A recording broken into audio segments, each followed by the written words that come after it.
नमस्कार। मुझे उम्मीद है कि आपको मेरा पिछला वीडियो पसंद आया होगा। सबसे पहले मैं आपको सेक्शन बताता हूँ, कानून पर लेकर चलता हूँ, फिर हम आगे की बातें करेंगे। ये है भारतीय न्याय संहिता 2023 यानी new IPC.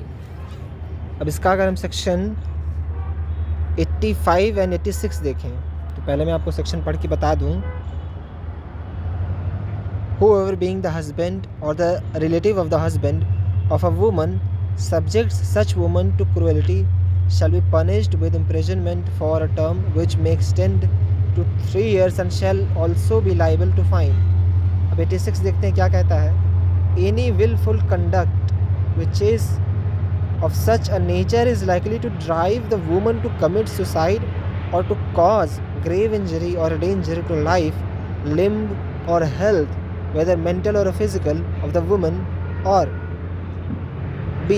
harassment of the woman where such harassment is the view to coercing her to any person related to her to meet any unlawful demand or any property or valuable security, or is on account of failure by her or any person related to her to meet such demand. Basically section 85 क्या कहता है कि पति के द्वारा या पति के रिश्तेदार के द्वारा घर की बहू को उत्पीड़ित करना। अगर कोई भी पति या फिर पति का रिश्तेदार उत्पीड़ित करता है बहू को, पत्नी को, तो उसे 3 साल की सज़ा है। 86 क्या कहता है, उत्पीड़न क्या है। उत्पीड़न शब्द जो क्रूएलिटी लिखी है, क्रूएलिटी, इसको डिफ़ाइन करता है। इसका पहला सेक्शन 86 का पहला क्लॉज कहता है, क्लॉज ए कहता है कि ऐसा कोई जानबूझकर किया गया कृत्य पति के द्वारा या पति के रिश्तेदार द्वारा जिससे जो घर की बहू है या पत्नी है वो इतनी उत्पीड़ित हो जाए कि वो अपनी जान लेने पर उतारू हो जाए, अपने आप को काट पीट ले, अपना सेहत ख़राब कर डाले। चाहे वो उत्पीड़न मेंटल यानी गाली देकर किया गया हो, इशारों में किया गया हो, झगड़ा कर किया गया हो, या फिर मार पीट कर किया गया हो, ये उत्पीड़न है। दूसरा क्या कहता है कि अगर घर की बहू को या पत्नी को इस तरीके से सताया जाता है, हैरेसमेंट किया जाता है उसका, कि या फिर उसके किसी रिलेटिव को यानी उसके रिश्तेदार को, कि वो कुछ पैसे दें, कुछ प्रॉपर्टी दें, कुछ वैल्यूबल सिक्योरिटी दें, यानी ये दहेज की बात करता है। तो क्रूएलिटी में इन्होंने केवल महिला शब्द का उपयोग किया है। ठीक है, अच्छा किया है, दहेज लेना ख़राब बात है, उसको नहीं लेना चाहिए, अच्छा बात है, बहुत अच्छा साहसिक कदम है।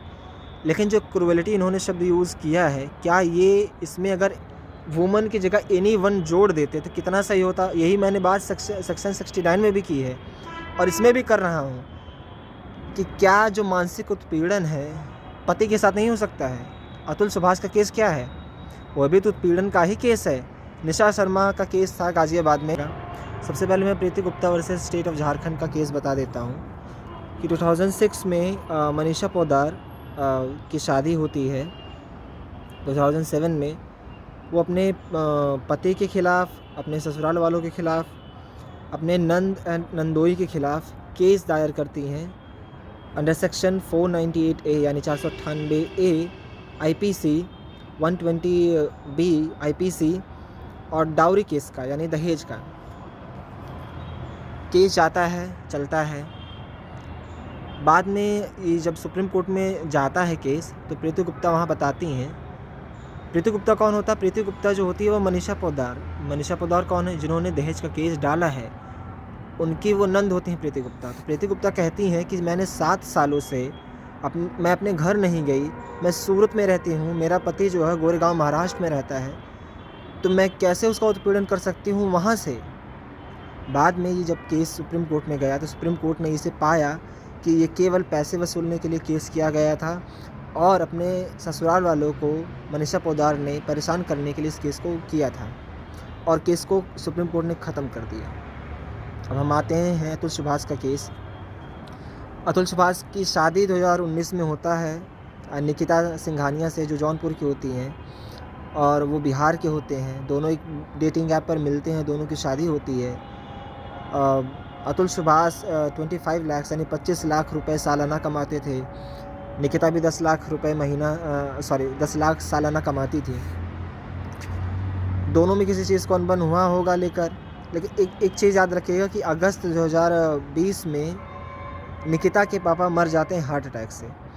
तो जब दोनों में अनबन शुरू होती है तो केस फाइल होता है। 2021 में भी पहला केस जौनपुर की केस में फ़ाइल होता है, यही 498A में, कि मुझसे इन्होंने मेरा उत्पीड़न किया। और दहेज के केस में, अननेचुरल सेक्स में ये केस फाइल होते हैं। कुल मिलाकर 9 केस फाइल होते हैं अतुल सुभाष के ख़िलाफ़, जिसमें से 6 तो ट्रायल कोर्ट में चलता है यानी डिस्ट्रिक्ट लेवल पे, और 3 जो केस होते हैं वो हाई कोर्ट में चल रहे होते हैं।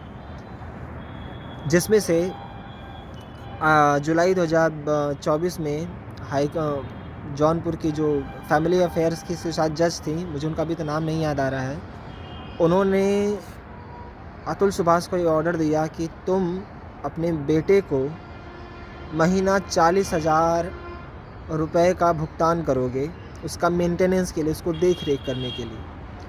और ये कब से जोड़ा जाएगा? जब से केस फाइल हुआ था, यानी जून 2022 से, और जब तक ये डिस्पोज हुआ, यानी जब ऑर्डर आया, यानी जुलाई 2024 से 24 तक। तो इन 2 साल के अंतराल में कुल मिलाकर 11,40,60,000 रुपये अतुल सुभाष को अपने बेटे को देने थे एज अ मेंटेनेंस। आप कॉमन सेंस लगाइए कि 40,000 रुपये एक 4 साल का बच्चा खर्च कर डालेगा, क्या खाता पीता होगा, कैसा मेंटेनेंस उसका होगा। हम इस देश में रहते हैं जहाँ करोड़ों लोग 40,000 रुपये महीना नहीं कमाते, उसके नीचे में उनका पूरा परिवार चल जा रहा है। खैर वो अलग चीज़ है। आप ज़रा सोचिए, कोई कितना ही अपनी पत्नी के साथ हीनियस क्राइम करेगा कि उसकी पत्नी उस पर 9 केस डालेगी। और हमेशा से सुप्रीम कोर्ट ने ये कहा है कि जब भी दहेज का केस फाइल होता है तो कहीं ना कहीं उसमें जो होता है ज़्यादा पैसे लेने के लिए केस पे केस किया जाता है, और पति इस पर कुछ नहीं कर सकता है, सुप्रीम कोर्ट भी कुछ नहीं कर सकती, क्योंकि हमारे देश का कानून ही ऐसा है। अभी मैं आपको BNS दिखाऊंगा, उसमें क्या है, क्रूरलिटी का मीनिंग क्या है। और एक केस में बता दूं, निशा शर्मा का केस था गाज़ियाबाद का, 2003 का केस था, 2012 में डिस्पोज ऑफ हुआ। उसमें ये केस था कि निशा शर्मा जो होती हैं वो अपने पति के ऊपर आरोप लगाती हैं कि इन्होंने मेरे पापा से दहेज की डिमांड करी है। जो निशा की सास होती है वो 75 साल की होती हैं, 75 साल के नीचे, सॉरी, उनकी सास जो होती हैं वो एक सरकारी टीचर होती हैं। इस केस के बाद उनका नौकरी चला जाता है, ठीक है। नौकरी चलने के बाद उनका पति, उनकी सास 2 महीने जेल में रहती हैं, उनका ससुर ख़त्म हो चुका होता है। आप ज़रा सोचिए कि परेशान करने के लिए, और ये बाद में 2012 में बाद में इसको कबूला, बाकायदा निशा शर्मा ने इस बात को कबूला कि ये जो केस था वो मैंने बस ऐसा ही किया था, और कोर्ट ने भी ये पाया कि ये केवल ऐसे किया गया था, परेशान करने के लिए किया गया था इस केस को। इसका कोई कंक्रीट एविडेंस नहीं कि उन्होंने उसको मांगा था। और मज़े की बात है कि निशा शर्मा पहले ही शादी कर चुकी थी, इनको झांसा देकर उसने शादी की थी। बात में सबसे क्या पता चलता है कि जो दहेज के केसेस होते हैं उनको सुप्रीम पावर है, बहुत सुप्रीम पावर है महिलाओं को इसके लिए। कि आप ज़रा सोचिए, क्रूरल्टी मीन्स व्हाट, कि उत्पीड़न मतलब क्या है कि उसको कुछ भी कहना। और पति के रिलेटिव कई केसेस उसमें ये आए हैं, 80 साल की दादी जो होती हैं, जो नानी होती है, उनको भी पुलिस पकड़ कर लेकर जाती है। क्यों? क्योंकि ये कॉग्निजेबल ऑफेंस है, इसमें बिना वारंट के पुलिस गिरफ्तार कर सकती है, मजिस्ट्रेट के परमिशन की ज़रूरत नहीं पड़ती है। और धारा 498A, अब तो BNS में जो है वो 85 और 86 हो गया है। तो आप ज़रा सोचिए कि क्या होगा, कि ऐसे अतुल सुभाष लोग मरते रहेंगे। मैं आपको एक बार सेक्शन दिखा दूं कि क्या है।